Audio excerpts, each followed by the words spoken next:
ಪ್ರಭು ನ್ಯೂಸ್ಗೆ ಸ್ವಾಗತ. ಅಗ್ನಿಶಾಮಕ ದಳದವರ ಕೌಶಲ್ಯದಿಂದ ಮಗು ರಕ್ಷಣೆ. ಅಗ್ನಿಶಾಮಕ ದಳದವರ ಕೌಶಲ್ಯದಿಂದ ಮಗು ರಕ್ಷಣೆ.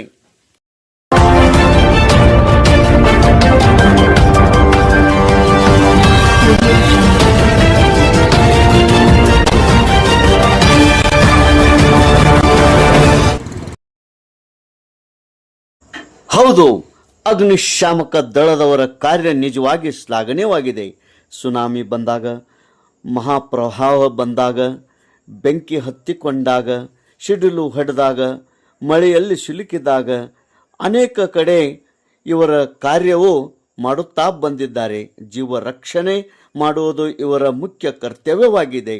ಅಗ್ನಿಶಾಮಕ ದಳದವರ ಕೌಶಲ್ಯದಿಂದ ಈ ಮಗು ಕೂಡ ರಕ್ಷಣೆ ಆಗಿದೆ.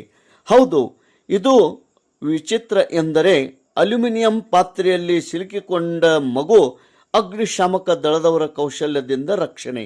ಇದು ನಡೆದಿದ್ದು ತಮಿಳುನಾಡು ಒಂದು ಚಿಕ್ಕ ಹಳ್ಳಿಯಲ್ಲಿ. ಈ ಮಗುವನ್ನು ಅಗ್ನಿಶಾಮಕ ದಳದವರು ಅತಿ ಚಾಣಾಕ್ಷದಿಂದ ರಕ್ಷಣೆ ಮಾಡಿರುತ್ತಾರೆ. ತೇಜ್ ಪ್ರಭು ನ್ಯೂಸ್.